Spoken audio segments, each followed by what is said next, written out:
हिंदी साहित्य आधुनिक काव्य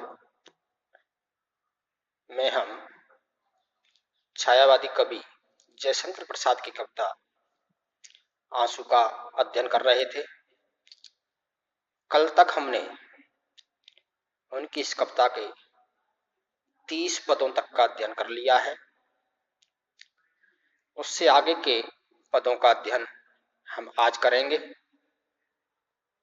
तो आइए देखें स्क्रीन पर छायावादी कवि जयशंकर प्रसाद की कविता आंसू के पद।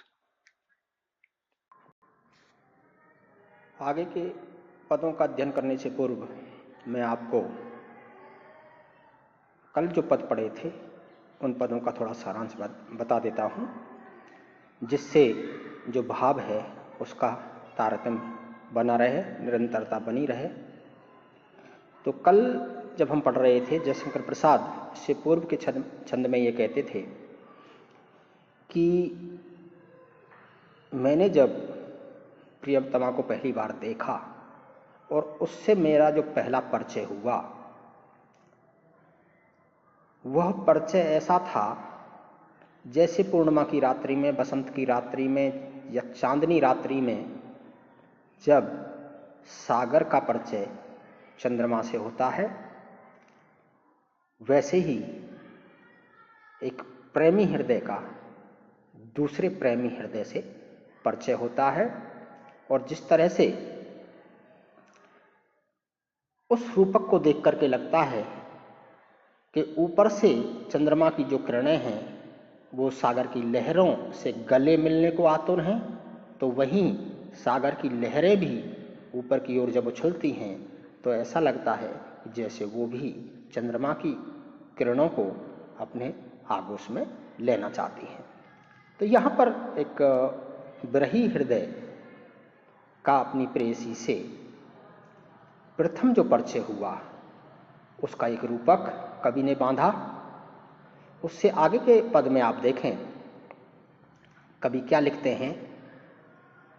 मैं अपलक इन नयनों से निरखा करता उस छवि को, प्रतिभा डाली भर लाता कर देता दान सुकवि को। आप देखें यहां पर वही प्रसंग चल रहा है जब प्रथम बार किसी प्रेमी ने अपनी प्रेयसी को देखा तो उसको देखता ही रह गया। यहाँ एक शब्द आया है, आप देखें, अपलक। अपलक यानी बिना पलक झपके, अर्थात टकटकी लगा करके देखना।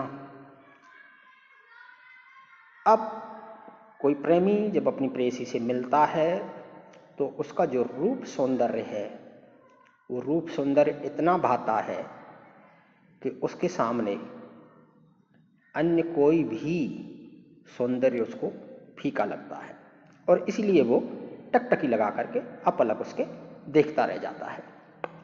इसलिए यहाँ कवि लिखते हैं, मैं अपलक इन नयनों से निरखा करता उस छवि को। उस छवि, छवि यानी सुंदरता। उस छवि यानी किसकी छवि, किसकी सुंदरता? प्रेयसी की, प्रियतमा की, जिसको पहली बार देखा। निरखा यानी देखना। तो क्या लिखते हैं, मैं अपलक इन नयनों से निरखा करता उसी छवि को। मैंने जब प्रेयसी को पहली बार देखा तो टकटकी लगा करके बिना पलक झपके इन आंखों से उसके रूप सौंदर्य को ही देखा करता था। और आगे लिखते हैं, प्रतिभा डाली भर लाता कर देता दान सुकवि को। अब यहां देखिए प्रसाद लिखते हैं कि मैं प्रतिभा रूपी डाली को भर करके लाता और किसी सुकवि यानी श्रेष्ठ कवि को दान कर देता। यहां एक बात समझने की है कि जैसे पहले भी हम चर्चा कर चुके हैं, यहां पर विरही हृदय भी प्रसाद हैं और कवि हृदय भी प्रसाद है। इसीलिए वो वहां पर इस तरह के शब्दों का चयन करते हैं। अब प्रतिभा, प्रतिभा को काव्य शास्त्र में कहा है कि प्रतिभा ईश्वर प्रदत्त होती है। जब किसी व्यक्ति की संपन्नता को देख करके हम अक्सर कह उठते हैं, अंग्रेजी में एक शब्द है गॉड गिफ्ट, अर्थात ईश्वर प्रदत्त, ईश्वर का उपहार, ईश्वर का वरदान। किसी किसी को भगवान बिना कुछ किए हुए ही इतना दे देता है तो हम उसके बारे में टिप्पणी करते हैं कि ये तो, इसको तो गॉड गिफ्ट में ये चीज मिली हुई है। तो जो प्रतिभा है काव्य शास्त्र में, उसको ईश्वर प्रदत्त माना है। नहीं तो सभी सौंदर्य प्रेमी कवि बन जाते। सामान्य व्यक्ति जो होता है, किसी के सौंदर्य को देखता है, उस सौंदर्य की चर्चा, वह अपने साथियों में करता है, अपने समाज में करता है, अपने बराबर वालों में करता है, और वो बात वहीं खत्म हो जाती है।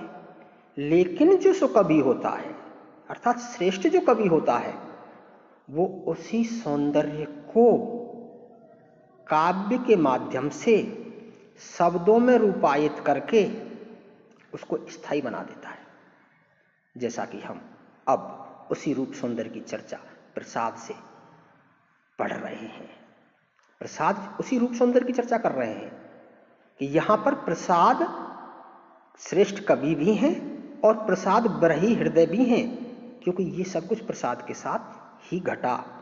इसलिए वो लिखते हैं, प्रतिभा डाली भर लाता, कर देता दान सुकवि को।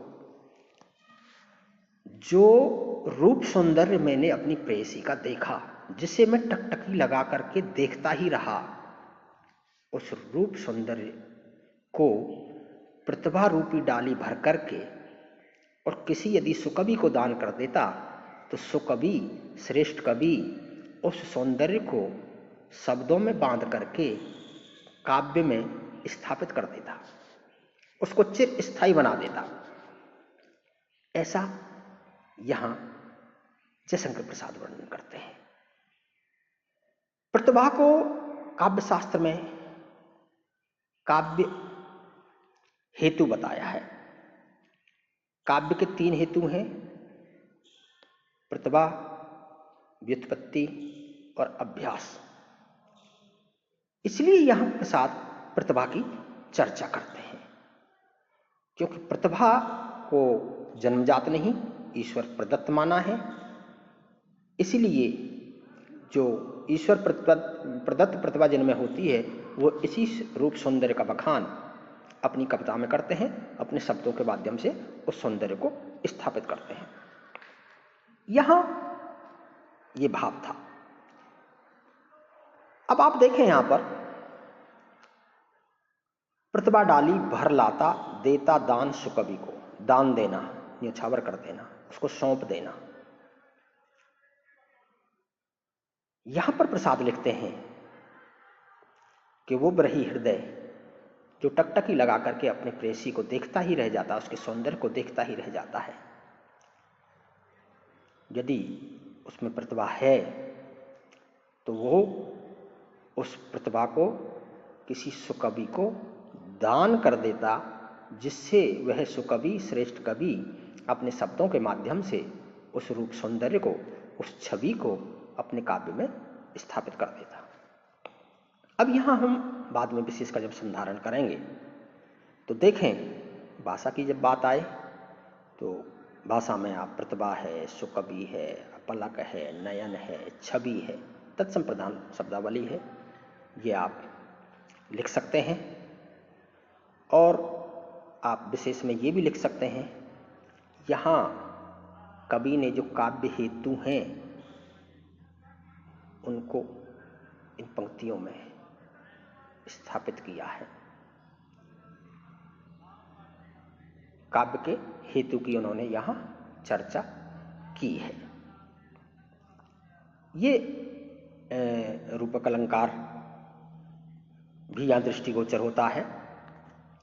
आप देखें तीसरी पंक्ति में लिखा है प्रतिभा डाली, यानी प्रतिभा रूपी डाली को भर करके किसी श्रेष्ठ कवि को दान कर देता। तो यहां पर रूपक अलंकार भी है। अब इससे आगे का पद देखें, निर्झर सा झिरझिर करता माधवी कुंज छाया में, चेतना बही जाती थी हो मंत्र मुग्ध माया में। कवि लिखते हैं, देखिए, उब्रही हृदय जो टकटकी लगा करके अपनी प्रेसी को देखता ही रह जाता है और सोचता है कि काश प्रतिभा रूपी डाली को भर करके मैं किसी श्रेष्ठ कवि को ये दान कर देता, तो वो है श्रेष्ठ कवि इस रूप सौंदर्य को शब्दों में बांध करके अपने काव्य में स्थापित कर देता। वहीं आगे सोचता है निर्झर सा, निर्झर कहते हैं झरने को। झरना आपने देखा होगा, निरंतर झरता रहता है, पानी निरंतर बहता रहता है और झिरझिर टपकना, बहना, आवाज करना। इसलिए लिखते हैं निर्झर सा झिरझिर करता माधवी कुंज लता में। अब देखिए दूसरा एक प्राकृतिक उपादान है माधवी। माधवी एक लता होती है, एक बेल होती है जिसमें सफेद फूल आते हैं, और कुंज कहते हैं झुरमुट को या समूह को। वो बेल ऐसी छा जाती है, एक झुरमुट बन जाता है और उसके नीचे छाया हो जाती है। यहाँ देखिए क्या रूपक बांधा है कवि ने कि जिस तरह से झरना किस बह करके निरंतर बहता हुआ झरना माधवी लता बासंती लताओं के कुंज में, बासंती लताओं के झुरमुट में गिरता रहता है, बहता रहता है, वैसे ही ब्रही प्रेमी की जो चेतना है, चेतना बही जाती थी हो मंत्र मुग्ध माया में। अब आप देखें, जब कोई प्रेमी अपनी प्रेयसी को देखता है तो वो सुध बुध खो बैठता है, अपनी चेतना खो बैठता है। यहां कवि लिखता है कि ब्रही हृदय कहता है जिस तरह से माधवी लताओं के समूह में या झुरमुट में कोई झरना झिरझिर करता हुआ निरंतर बहता रहता है, वैसे ही मेरे हृदय में जो रूप सौंदर्य मैंने देखा वो रूप सौंदर्य निरंतर बह रहा है। अर्थात चेतना खो चुका है प्रेमी।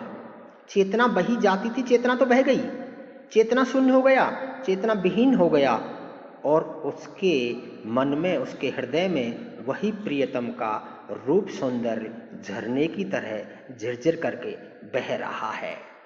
और ब्रही मंत्र मुग्ध सा होकर के, मंत्र मुग्ध कह गए मोहित होकर के, अब माया में, कौन सी माया?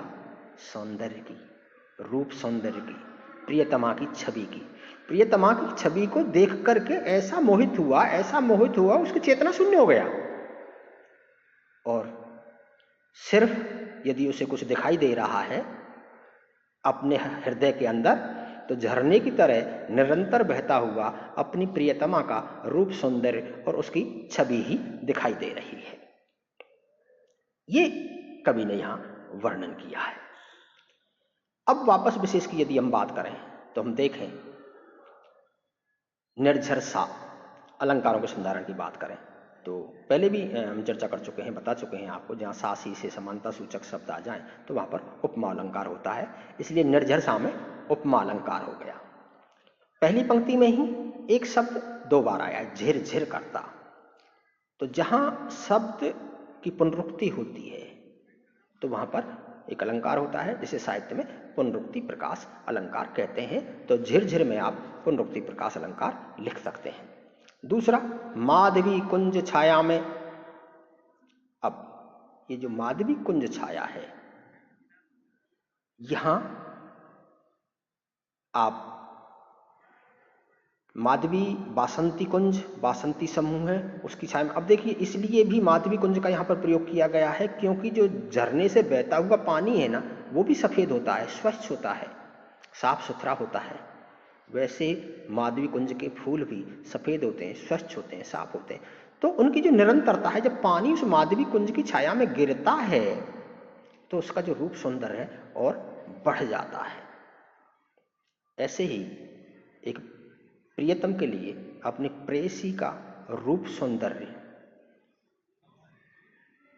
ऐसा लगता है कि उसके सामने अन्य कोई सौंदर्य फीके लगने लगते हैं और कुछ उसे सुंदर दिखाई ही नहीं देता है।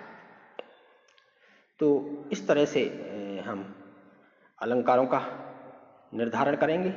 भाषा की बात आए तो निर्झर है, माधवी है, कुंज है, चेतना है, मंत्रमुग्ध है, सब तत्सम शब्दावली से युक्त शब्द हैं। तो यहाँ पर आप जो है तत्सम शब्दावली से युक्त भाषा लिख सकते हैं। तो ये आपके जो है आज 2 पद। आज के लिए इतना ही। कल बाकी के जो पद हैं ये 31 और 32, 33 और 34वां पद हम कल पढ़ेंगे। आज के लिए इतना ही। धन्यवाद।